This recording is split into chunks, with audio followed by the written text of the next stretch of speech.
अचानक ठरलं की पुण्याला जायचं आहे. आम्हाला निघायचं होतं सकाळी 10ला, पण निघता झाले 2. आम्ही 2 वाजता टू व्हीलरचं पुण्याला चाललेलो.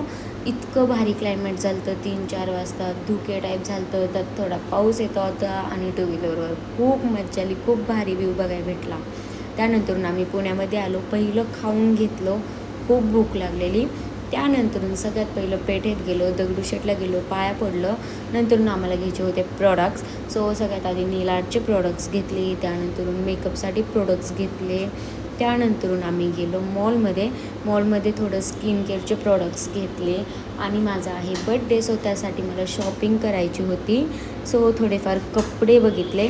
बट जो मेन बड्डेला घालायचा आहे वेस्टर्न लुक, तो सोडून मी दुसरी शॉपिंग करत बसले. जीन्स घेतले, टॉप घेतले, बट बड्डेसाठी अजून पण काहीच नाही घेतलं.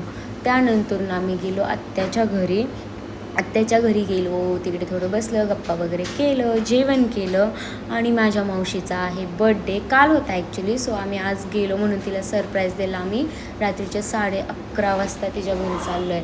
त्यानंतरून तिच्या घरी आलो, बड्डे सेलिब्रेट केला. सो गाईज असं होता माझा आजचा दिवस.